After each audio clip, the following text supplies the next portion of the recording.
Okay, we reached 60 connected, so people will continue to join, but let's start quietly. So welcome everybody to this last session of EvoStar 2020 under very special circumstances, as you all know.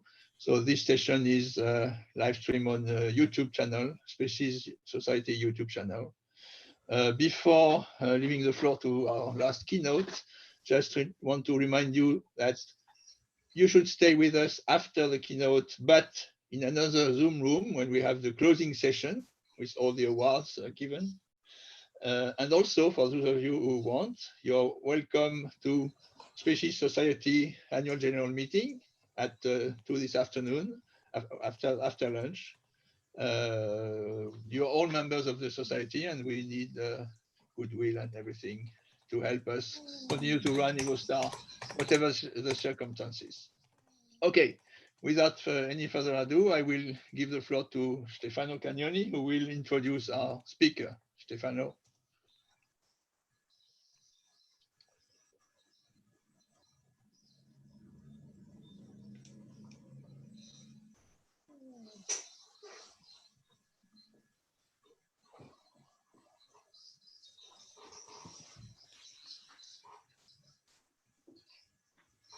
Stefano, we don't hear you.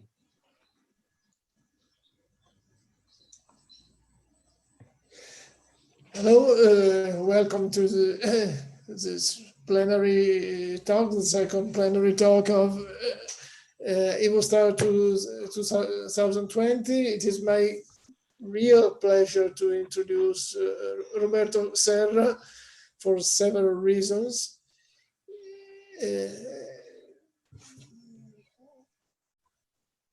I have okay. Can you hear me now? I hear you. Yes, I hear you. It is.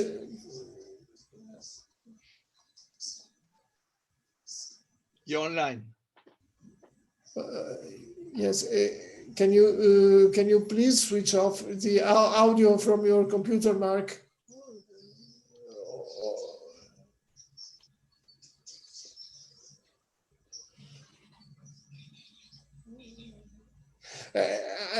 I'm hearing back what with delay what I'm saying, and it's very annoying. Yes, I know, but it is.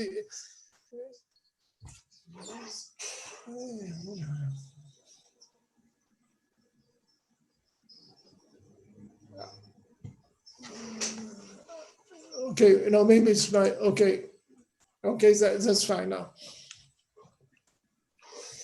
Okay, so sorry for the technical problems. I'm really pleased to introduce Roberto Serra for several reasons. I think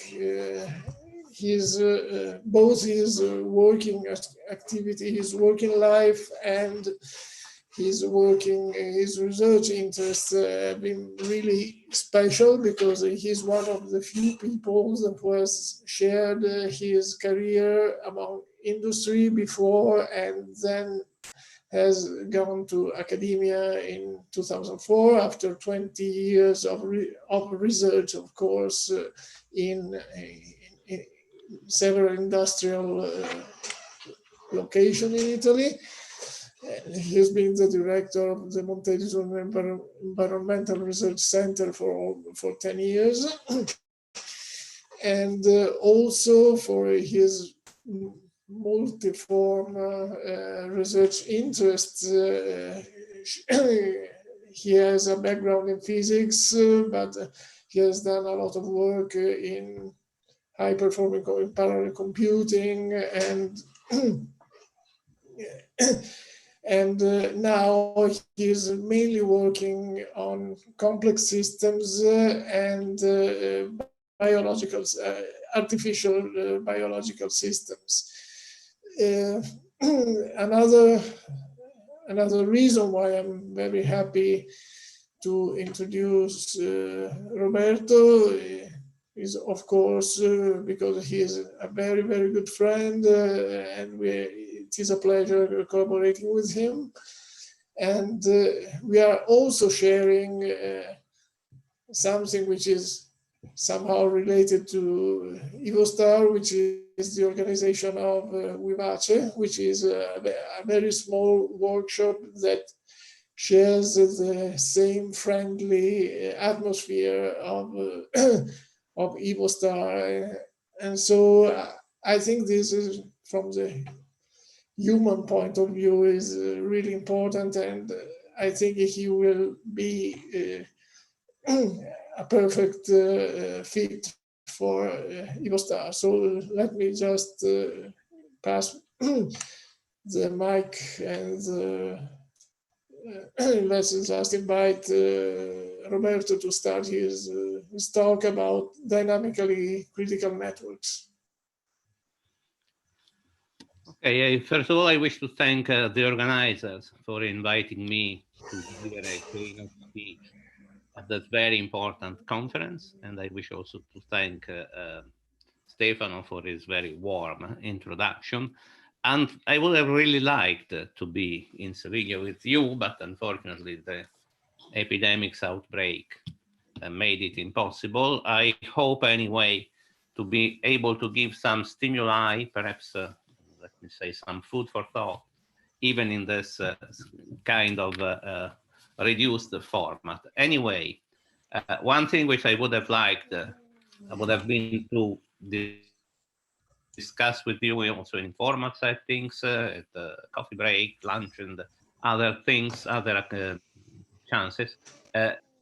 This is impossible, but if any one of you likes to ask me something or to discuss something, please send an email to me. The address is shown here. Let me also mention before starting that I'm from the University of Modena, but I'm also associated to two very interesting centers, which you might want to have a look to. One is the European Center for Living Technology, which is located in Venice. And the other is the Institute for Advanced Study of the University of Amsterdam. Well, my speech will address dynamical critical networks. So this is the outline. Of course, I will say what these dynamical critical systems are. But before doing that, I will spend a few minutes to discuss say a more methodological issue. And in particular, in these days of big data, I think it's interesting to ask if having more data is always useful. I will challenge the view, and in particular, I will stress that perhaps in biology nowadays, we have too many data and too few theories. And this is why the criticality hypothesis, which is one of the very few theories, is very interesting to consider. It's not a new topic. It dates back some decades ago. And I will review the hypothesis, the evidence is in favor in biological systems. Then I will show some more recent work about the possibility of evolving while remaining critical. And I will say a little bit, but just a little bit, about possible future directions of research. As you will see, the answer to the question whether biological systems are critical or not, or whether evolutionary computation must always use critical systems or not, is not trivial, is not a straightforward one, but I would like to make, I hope, a fair assessment of where we are. So let me start with this idea of this methodological part. I will try to keep it at a minimum, but I will start from a very, very well-known history in the very well-known argument in the history of science, and this has to deal with the search for the behavior of the universe around us. As you all know, in ancient times, there was the idea that all the celestial bodies were rotating around the Earth, and as it seems, indeed, it looks like. But it's complicated. I mean, it's not so straightforward. Planets sometimes make retrograde motions, which you don't easily understand. So a very, very sophisticated model was developed 2,000 years ago, about 2,000 years ago by Ptolemaios, which describes these motions, keeping the Earth at the center of everything. But the Greeks did not have a theory of the forces, so they used the symmetry principle to describe, to organize their thoughts, and they assumed that all the movements were circular, which you can look at it as a prejudice, but if you now have a look at what is going on in theoretical physics, you see that symmetry is playing a key role in the most recent theories which we have about the fundamental forces. So it's a prejudice, but perhaps it's not so naive. Anyway, as we all know, Copernicus challenged this view in the 16th century, and he proposed that all the planets orbit around the sun, and that the complicated motions which we see come from the interaction between the motion of the Earth and the motion of the planets. Okay, you all know the story. Galileo was a supporter of Copernicus, but the church disliked this, and so Galileo was forced to retract. But another guy was living in a better place, or at least a quieter place, and it was Kepler. Kepler was living in Protestant countries, and in particular, I make a long story short, he collaborated with Tycho Brahe in Prague for some years, and Tycho Brahe was a great observer. So he was the man of big data of those times. He made very, very careful observations. He built huge instruments, and so he had those very, very precise measurements. And Kepler, Tycho died suddenly, and Kepler came to have access to his data about Mars. And Kepler looked at the data, and he found out that they are better described by ellipses. They are not circles. They are not combinations of circles, but they are ellipses. This was, as say, a completely data-driven discovery. Kepler was not looking for ellipses, but he found them, and he was brave enough to take into account what he had found. And soon after, he discovered the other laws which bear his name. So this was quite astonishing, but the real breakthrough came with Newton. Newton developed the fully dynamical theory of forces and motions. And he showed that if you take into account only the interaction between the sun and one planet, the orbit must be an ellipse, and that it follows Kepler's laws. So at this point, the universe was set, so to speak. We have the Newton's laws, which were finding more and more confirmation. And we had this view that the planets were orbiting in ellipses around the sun. There may be some deviations from the pure ellipse, but you can interpret it as one planet affecting another one. Okay, this was the situation at the end of the 18th century. Look at this picture, and you see that the planets are just 5 plus the Earth. These are the same which the ancients knew. But of course, the telescope had been invented many years before. And in 1781, Uranus was discovered, a new planet, one that the ancient Greeks did not know. And this was a very interesting finding. Astronomers started to follow the behavior of Uranus, and they found that Uranus did not follow Kepler's laws. So what happened? At the time, we are at the end of the 18th century, the Newtonian picture of the universe was strong enough that people believed it strongly. And so people started to try to interpret the behavior of Uranus as the effect of the disturbance of another yet unobserved planet. And they succeeded.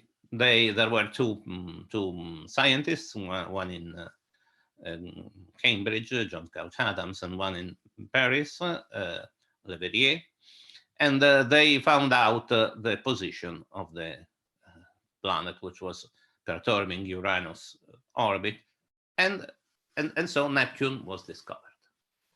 This was one of the great triumphs in science. I mean, Neptune is not there in the data. Neptune is there in the theory, and then you find it in the data. But first you find it in the theory. And so that was a great, great success. But try to think a bit about what have happened if Kepler had already had the data about Uranus.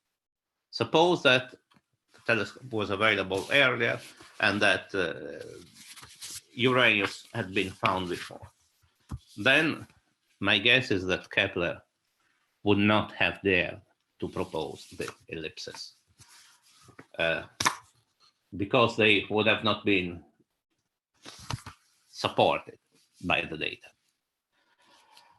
So having too many data, even good data, may be harmful. This is what we learn from the story. This is a counterfactual argument. Perhaps some of you don't like counterfactual arguments.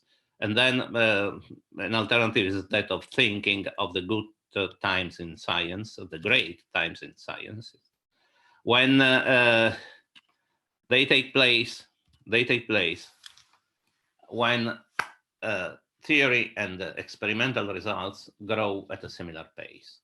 We have some beautiful examples in the previous century, the growth of quantum mechanics or the developments of molecular biology. If you look at the history of those periods, you see a fantastic, a great interplay between experiments and theory, with cross-fertilization, stimuli, and the like. And this is a very, very desirable situation.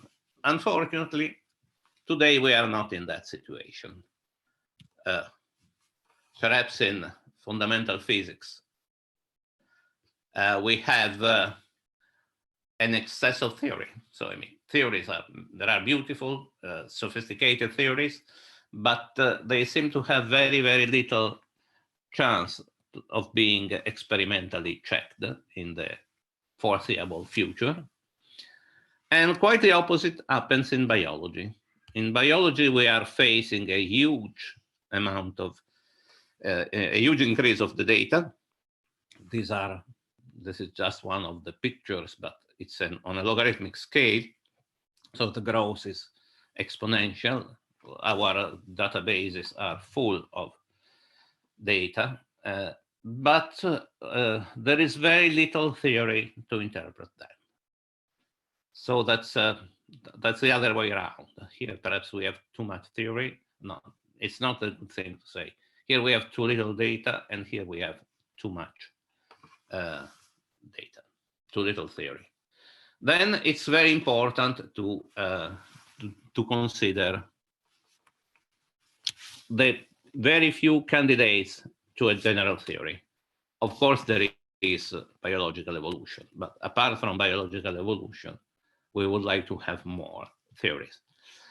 One thing should be said, it's that indeed we know a lot in biology. We know that there are several features which are common to all or almost all the organisms. But these are at a molecular scale. All are made of cells. Cells contain proteins, lipids, nucleic acids.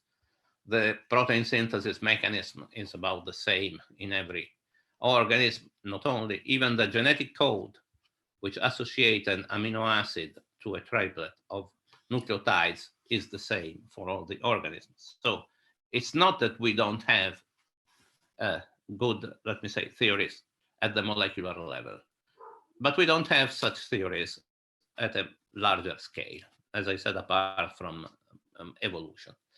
And so what is the criticality principle?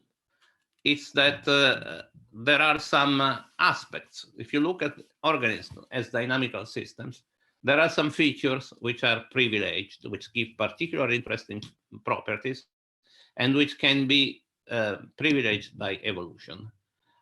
One thing is that, of course, dynamical systems can have different kinds of behavior. They can be ordered or disordered. Fixed points and cycles are example of ordered behavior. Chaotic dynamics is an example of disordered behavior. And if you look at the space of the parameters of the equations, there are separatrices between the regions where there is one behavior or another one. And the idea is that these separatrices may have particular interesting properties. So the idea is look at the separatrices. This idea started from the study of cellular automata. It started in, say, in the 80s, where there had been interesting studies. I don't recollect what cellular automata are. I suppose that most of you know them. And in particular, the very simple one-dimensional cellular automata with nearest neighbor interactions, which were studied by Stephen Wolfram, were classified into 4 different classes, depending upon their behavior in time. So here is the one-dimensional automaton, and the time goes downwards, so it increases going downwards, and Wolfram identified 4 classes. And the most intriguing one is the so-called class 4. And a few years later, Chris Langton was able to state, although the finding is somewhat controversial, that there is a parameter such that on the space of possible rules, such that the most complex behaviors, those of class 4, tend to cluster at values of lambda which are intermediate between those of periodic and chaotic behavior. So that's where the name "the edge of chaos" comes from. So it's a border between ordered behaviors and the disordered one. And you might know that cellular automata are supposed to be computationally universal because they have this class 4 type of rules. So this points to the fact that these rules can be, these separatrices can be particularly interesting. But so the criticality principle states that there are advantages in being critical. The critical states are those on the separatrices. There are narrower definition of criticality. Here I will take a quite broad one, that is, critical states are those which are in between order and disordered one. And the idea stated in plain words is that systems which are deeply ordered might be unable to react to changes in their environment. So they go always to the same states. While chaotic systems, on the other hand, are difficult to control. A small change can lead you almost everywhere. So it might be advantageous for living systems to be in states at the edge of chaos, states that are neither too ordered nor too disordered. And a long time ago, Chris Langton, Norman Packard, Stuart Kauffman, Critchfield, and others suggested that evolution has driven living systems in these dynamically critical regions. These proposals date back to some decades ago, and they have raised a considerable interest, although varying in time. And what I would like to say now is where I think we are. I mean, are the biological systems critical? And if so, can this be a principle also for evolutionary computation? Should it be taken into account also by evolutionary computation systems?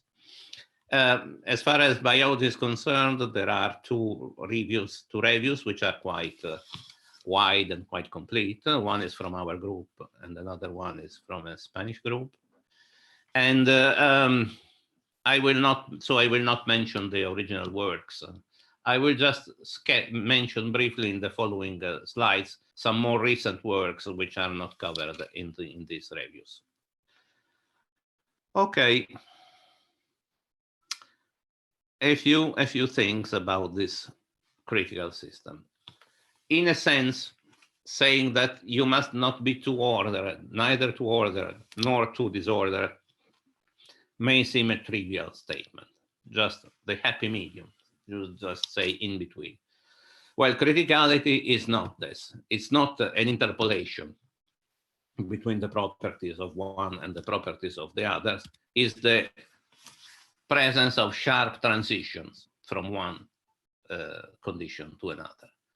The prototypical example is that of phase transitions in thermodynamics. So you know that the same water can be liquid water, vapor, or solid, depending upon temperature.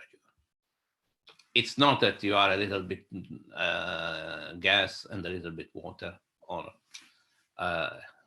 except during the transition. So at the phase transition, the properties change suddenly, but it's not that you are interpolating between the others. So it's important to understand that it's not a matter of compromise, but a sudden change. These critical states have interesting properties, which are well studied and quite well known. There are correlations with very long range, so different parts of the system interact. There are power law distributions, critical slowing down, which means that the fluctuations die very, very slowly when you approach the phase transition, and other interesting properties, including these high computational capabilities, which I briefly mentioned, talking about cellular automata. So, one more remark. In physics, the transitions are sharp. It has been argued that in biology, this can be not so sharp. There can be some thickness in the transition region. So you don't expect to find a very, very precise and sharp transition, but you rather expect to find a region of transition. That is exemplified here in the fact that it's not just a border, but it's a region with a finite volume. Okay, then let's see what can we say about biological systems. In principle, the criticality principle holds for all organisms, but it can hold also for important subsystems. In particular, a lot of study has concerned neural dynamics, where you can record the spikes, the electrical activity of the neurons, and you can apply the methods of nonlinear dynamics to find out whether they are on the edge of chaos or not. And there are some good indications in favor. Here we will focus on another interesting example, that of gene regulatory networks. Gene regulation is extremely important. We all know that genes are portion of the DNA, which are transcribed to proteins via the intermediate messenger RNA molecule. And what is interesting here is that in order to get the messenger RNA, you need a protein. But the proteins are made by this mechanism. Moreover, other proteins can regulate the expression of a given gene. And so you see, genes synthesize proteins, proteins affect gene expression. There is a network. There are also other players of the game, small RNAs and others. But the essential idea is that it's not simply a machine which gets proteins from genes. It's a network of interconnected interactions. And this can be perhaps simplified by looking at the interaction between genes only. So if a protein synthesizes if a gene synthesizes a protein, then and the protein affects another gene, we may say that the first gene affects the other one. We forget about the proteins, and we look at the genes. This is a simplification. There are advantages and disadvantages, but this has proven effective in many cases. So these are what we call gene regulatory networks. There are networks of interacting genes. The physical interactions takes place through their products. And one model which has been extremely interesting in this respect is that of Boolean networks, where these networks are considered composed by nodes which are Boolean. So they are either 0 or 1. The overall state is the x1, x2, xt. And it changes in time according to some laws. In particular, one assumes that there is a deterministic transition function, f, which can be different for every node. So each node, the state at t+1 of each node is determined by the state at time t of a set of input nodes which affect it. It's already implicit here that we consider time to be discrete, to proceed in discrete steps. And one thing which, there are very different models of this kind. I will not consider the whole family, but if you stay with synchronous updating, where every node is updated at the same times, then you easily show that the attractors of the dynamics, that's the long time states, are cycles, because sooner or later the system will come to revisit one of the states which it had visited before, and so from then on the dynamics is deterministic, and then it will repeat the same story. However, sometimes playing with these systems, one observes very, very long cycles, and also with what we call the sensitive dependence upon initial condition, and this resembles chaos. So it's called a pseudo-chaotic behavior, although it's still cycles from a mathematical viewpoint. But if you have the situation, you have very long cycles which scale with some exponential of the system size. So in systems with a few hundred or thousand of genes, the time to cross the cycle becomes easily larger than the age of the universe. And moreover, there is this sensitive dependence on initial conditions, which is sometimes called the butterfly effect. Systems which start very close to each other go to very different cycles in the end. There is another kind of typical behavior that is of the ordered nets. Here, their basins are regular, so states which are near to each other tend to go to the same attractors, which are not so long. They scale with the system size, but they are polynomial. Their length is polynomial in the system size. Okay, so these are the situations. How can we distinguish order from pseudo-chaos? A standard method is that of using what is called the Derrida curve. You take two systems, you take the same network, you start it from two slightly different conditions, and you see how the distance, the Hamming distance between the two systems grows in time. And you plot the distance at time t+1 versus the distance at time t. And there are typical behaviors depending upon the slope of the curve in the beginning, I mean, in the part of the diagram referring to small perturbations. If it's larger than 1, then you have a typical chaotic behavior. If it's smaller than 1, you have an ordered behavior, and the critical region is the region where the Derrida parameter, which is the slope, is 1. Okay, so this can be done by simulating a system and seeing how it behaves in time, Or you can do it also in a static way by considering what is called the sensitivity of the system. You take the Boolean derivative of the function of node I with respect to variable xj to be 1 if when you change the value of node j, it changes. So this is the exclusive or 0 otherwise. And then if you average over all the inputs, all the nodes, and all the network states, then you have the average sensitivity of the network.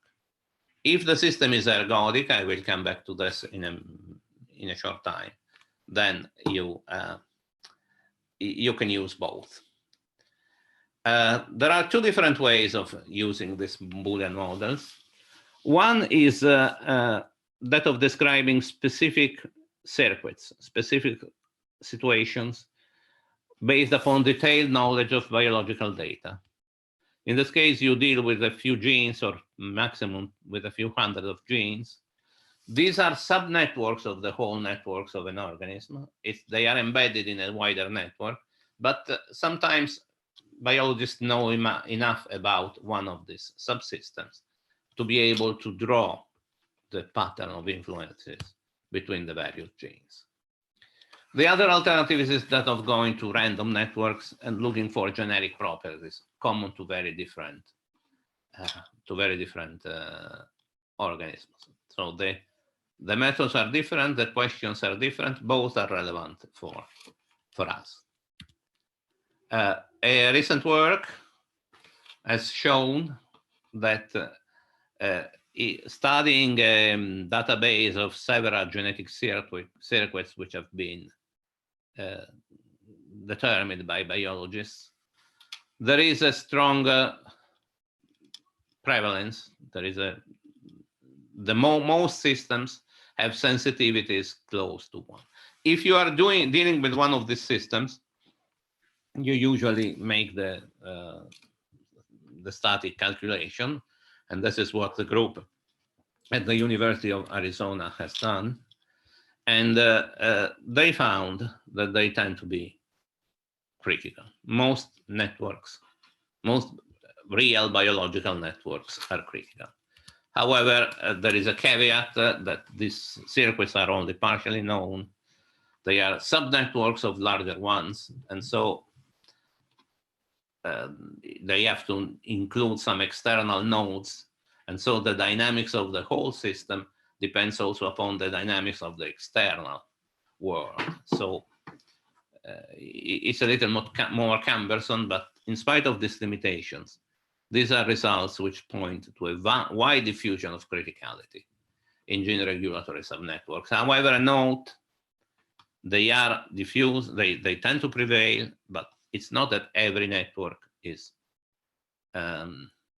critical. There is another approach, which is the one which we developed with my group. It's based on the use of random networks, which was introduced by Kauffman, and describe a specific organism, but those which describe, say, generic interactions. And so these were pioneered by Sir Kauffman, who had this very, very brave idea of saying, well, if we don't know much about the real network, we suppose that it is random. We take the k input genes at random among all the other genes. And then the transition function is also generated at random by assigning zeros and ones to the truth table with a certain probability, independent from each side to another. And so the only parameter is the probability p, which is called the bias, of getting 1. Okay, then with these networks, which seem to have nothing to do with the real world, indeed you can do something. You can study the dynamics of the ensembles of networks. And if you look at some biological data, you find that there are indications, weak indications, but some indications, that critical networks are those which are better suited to describe the way in which the number of cell types scales with the number of genes. Cell types are associated to the attractors, and this makes a lot of sense, because if you think of an organism, the genes are what they are, the interactions are what they are, and so you have a single network realization, which can describe a particular organism. And the fact that there are different attractors corresponding to this organism may be associated to the fact that there can be different cell types. That is, different ways of functioning of the set of genes. Some are on, some are off. And so this allows to make this kind of comparison. This is a little bit a cumbersome story, because there have been strong claims and then other thoughts. And so it's a little bit controversial, but there is a recent work by Stefan Bornholz and Stuart Kauffman, which in a sense summarizes all this. But what is interesting here is that we can do also a different kind of analysis. Biologists are able to silence genes one at a time. They can do what they call the knockout of a single gene.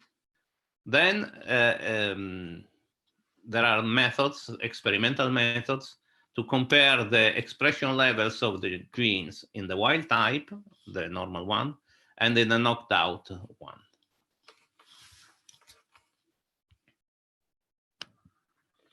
There are these instruments like DNA microarrays or others, where you can get information at the whole population level. And so you can have this experimental data. You can compare them with models. Of course, in order to compare them with the binary Boolean network, you must do some kind of discretization using a threshold.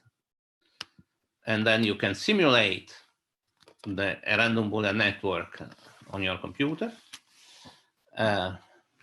by simply saying that in the knockout network, the connections and the Boolean function are the same, but one node is clamped to the value 0, and then you compare the time evolution of the two networks. And the genes with activity changed by this knockout are called affected genes, and their set is called an avalanche of perturbation. You silence a given gene, and then other genes are affected, and you look at the size of the avalanche, and you do experiments with a number of different genes. Excuse me, Roberto.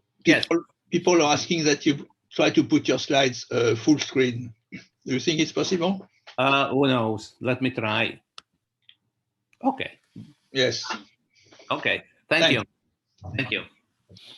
And so how can you simulate it? That's fairly straightforward. You clamp a node to 0. Some nodes receive input from the perturbed node, and you can estimate the probability that nodes are also affected, and you call this level 1, and then this can affect other nodes, and so on and so forth. This is a network. It's not a tree, but if the average connectivity is small, and the avalanches are also small, then we can neglect possible interferences. I show it here. So each perturbed node has a single parent here.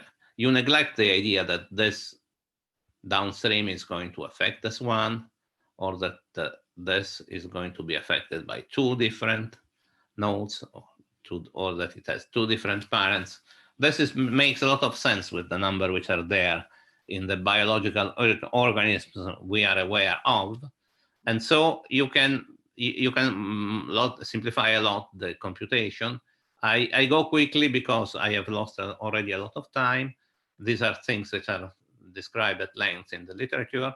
You can make the calculation. What's the probability that an avalanche as size 1 is simply the probability that no downstream node is affected. Then you can compute the probability of having two nodes affected and no more, and so on and so forth. And then you do you play with the formula. You take into account that that the degree distribution is Poissonian in Kauffman networks, and you compute the moment generating function, and it turns out to depend only upon the Derrida parameter. And all the probabilities of having avalanches of size 1, 2, n depend upon f and its derivatives. So the conclusion is that the avalanche distribution, the size of distribution of the avalanches, depends only upon the Derrida parameter. So if you know the Derrida parameter, you know the distribution. And it's also the other way around. If you know the distribution, you infer the Derrida parameter. You can have the full distribution. You see that it works fine if you don't have interfering avalanches. And then finally, you can compare it with experimental data. There are more recent experimental data, and based on the base concerning the Saccharomyces cerevisiae, which is a yeast, a very well studied yeast. And so the best result which we have is this, is that we have a value which is ordered but close to critical.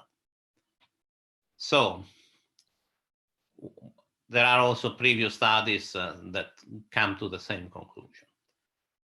Biological systems tend to be critical, or perhaps slightly ordered, but always close to critical. So there is supporting evidence that critical systems are favored in biology, although you can also see other types of behaviors. And then you can suggest, I try to go quickly. I apologize for the breakdown of the network, and so for the time we lost and that you lost. And so we can wonder, suppose we have a population of dynamical Boolean networks. And they can be evolved, for example, according to a genetic algorithm. And you want to maximize a given fitness function. Then one may ask, are critical Boolean networks always favored? Does the critical behavior emerge if we are considered as Boolean network systems? Well, the answer is clear. It's no. You don't have a clear evidence that always critical networks outperforms the others. The results tend to depend upon the task. However, here is an example. I don't know if I want to go through the example at length, but yes, okay. Suppose that we want to have a to evolve the population of random Boolean networks in such a way as to have a given to reach and to keep a given value of the fraction of active genes. We want, for example, to have at least theta active genes. Then we invent a fitness function which is well suited for this, and we observe what happens. Well, if we evolve according to a free genetic algorithm, then this is the best behavior. We reach quickly the desired 80% level, but the system quickly discovers the trivial solution. It just increases the number of active nodes. It's giving a privilege to functions with a high bias. This is the bias, and this is the number of ones. So it's privileging those with a high bias. And the Derrida parameter starts here and becomes smaller and smaller. So ordered networks do it better. But we can wonder if we have already a set of critical networks, can they learn this task while remaining critical? So not becoming ordered, but remaining critical. And interestingly enough, the answer is yes. To show this, we introduced a balanced genetic algorithm where the choice of a crossover point is done trying to obtain offsprings which are near critical. I should say that criticality depends upon the Langton parameter, the lambda parameter, the Derrida parameter, and this has to deal with the number of connections and with the bias P. So the balanced GA is done in such a way that the bias P is kept close to the critical value. The number of connections does not change from an individual to another, and so it's the bias, and so the kind of transformations which modify strongly the bias are excluded. And then we try to see if the evolved networks can do their job. They are no longer fully random, but they are generated by the balanced GA. And the interesting result is, yes, we can learn at the same thing without privileging the functions with a high bias, and while keeping the Derrida parameter close to 1, so while remaining critical. This means that criticality can be preserved during the learning of a new task. There is an interesting thing which is, however, rather more technical. If we consider a different task, well, I skip this. Let me just say that it works also for another kind of task. And the balanced GA is able to get interesting results. This shows what I have just mentioned briefly, that the results of an evolutionary algorithm tend to depend strongly upon the task. Here, for example, the balanced GA succeeds, but the free GA succeeds, but losing criticality. So it tends to depend a lot upon the task. Okay, where are we now? Can you tell me if I can go on for 5 more minutes? Can someone tell me? Yes, please. I mean, there were special circumstances all the week, so I don't think 5 minutes. Okay, thank you. Then we have seen that these networks can learn new tasks by remaining critical, but can criticality develop during evolution? And there are interesting results on this. One idea is that evolution must be robust and evolvable, which means, in the language of random Boolean network, it must be able to maintain all the attractors, and at the same time to generate new attractors by adding new nodes. So this is another kind of model. This is not ours, but I think it's interesting. It's done by Aldana and then later by Huang and Aldana. And the idea is that the evolution is simulated by gene duplication. So you take a node, you duplicate it exactly equal, and then you mutate it in some way regarding connections or Boolean functions or both. So this is the way in which change is done. And the results are interesting. The authors have considered different cases. The starting bias is always 1/2, but there are different connections per node. In this case, if k equal 1, the networks are ordered. K equal 2, they are critical. 3 and 4, they are chaotic. And this is the probability that at least Q% of the attractors are conserved. You see that both ordered and critical networks have a good probability of conserving 100% of the attractors, while chaotic ones tend to lose it. But on the other hand, critical networks have a higher chance of generating new attractors. You see, there is advantage for critical systems. Like in all the other cases, it's not a 0 or 1 answer, but there is an advantage. There is another model by much the same group, which explores the possibility that criticality emerges requiring robustness and evolvability. And this also shows that there is an evolution starting from different values of the sensitivity towards a sensitivity equal to 1 and with a quite narrow distribution. So there seems to be, in these cases, a tendency toward criticality.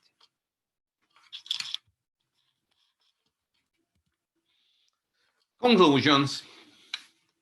I hope that although very quickly and with an unfortunate interruption, I hope to have shown that critical networks are interesting. They have interesting properties in general.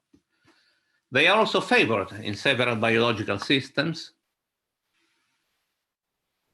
They can also achieve the best trade-off between control and responsiveness to changes in the environment, and on a longer time scale, the best trade-off between robustness and evolvability. But the advantage is not always that big. So you can see also other kind of systems, non-critical systems in nature and also in artificial evolution. So it's not ruling out any alternative. What can we do now? So what are the next steps? Well, one is in biology, looking at a wider set of organisms. It's not so easy to have this data about the effect of knockout on the whole population of genes, but that is certainly one of the routes to be followed. Referring in particular to artificial systems, it's interesting to understand under which conditions criticality is really favored. I mean, we have seen that it tends to be favored, but there are some constraints. It seems to be related to the difficulty and the variability of the task. If the task is easy and if the environment is stable, then ordered network can do it better in general. But if the environment is changing, then there are models. There are I could not review all the works, but there are works that seems to point to the fact that critical systems can do it better than others. And last but not least, we are measuring criticality as it is done usually in statistical physics. That is by using the Derrida parameter or the static sensitivity, which is more or less equivalent if the system is ergodic. So if ensemble averages are the same as time averages. But Boolean networks are strongly non-ergodic systems. They cannot easily visit any state. A Boolean network tends towards attractors, and so some states are never seen by the network, by the biological network. And so considering, for example, random initial states may be misleading. There are states which are not the successor of no other states. So this is perhaps a far-reaching set of works. We have done some studies on considering the sensitivities on attractors, or the Derrida parameters only on attractors, not on arbitrary states. And we have seen that they can be very different from their averages. So this requires further study and may have also a, say, deep conceptual impact. Okay, I thank you for your patience. I apologize again for the falling down of the network. It is due to the fact that the electrical supply in my home went down. We are locked down in Italy, so I'm calling from home, and the rest of the family was doing things that caused the breakdown. So sorry. Yes, we all understand the circumstances anyway, don't worry. Okay, okay. Thank you very much for this nice talk. We're waiting for the questions now, or maybe Stefano, you want to comment? Okay, I know you're applying these techniques also to analysis of social systems. And so can you think that optimization techniques like swarm intelligence techniques, methods could be studied. The dynamics of population-based techniques, population-based optimization techniques could be studied under this framework. Okay, I think that you know the answer better than I. Anyway, I have been, say, working with social systems, but with a slightly different slant. I mean, I've been working with I would say, a great social scientist who taught me a lot. I know nothing about social science, but the little I know, I learned from him. David Lane is one of the founders of the Santa Fe Institute. And we have been working with agent-based models. And of course, we are changing the behavior of the agents using the computation methods and so on and so forth. We have done, I would say, some nice toys, but it's very difficult to make a link with the true world. But I must say, this was done some years ago. And the problem there was that we had very, very few data. You know, we can invent theories, and there must be, as I tried to say in the beginning, a balance between data and theories. In the case of biological systems, we have this data on avalanches, their distribution, and the like. So even if we make some daring theoretical assumptions like random Boolean networks and so on and so forth, we can have some checkpoint which prevent us from doing too crazy things.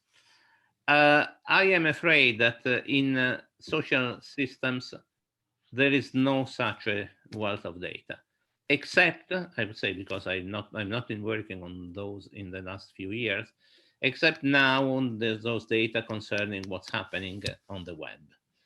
In the time when I was studying these things, which was the years 2000, the data were very poor, and in the end, the behavior of the systems turned out to be quite trivial. They did not teach us anything important, anything deep. So I have taken some distance with respect to this activity. There is another thing, but I don't want to open too many aspects. And of course, you, Stefano, know it well. That's that we have some methods which are derived from information theory to find out what are the relevant variables in dynamical systems. And I think that these can be applied to socioeconomic data, but you are already doing that. Okay, so there's a question on the chat. Question from Dan van den Berg. I read the question. For many systems, there's a phase transition from ordered to chaotic. For instance, 2 planets have ordered orbits and 3 have chaotic orbits.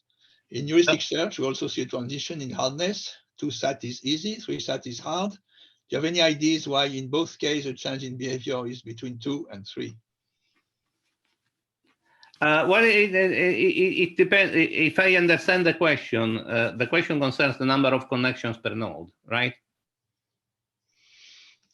With the transition. Okay, I showed the pictures, right? Okay, this is related also to the bias of the Boolean functions. If the bias is 1/2, as it is often done, then the transition is at k equal to 2.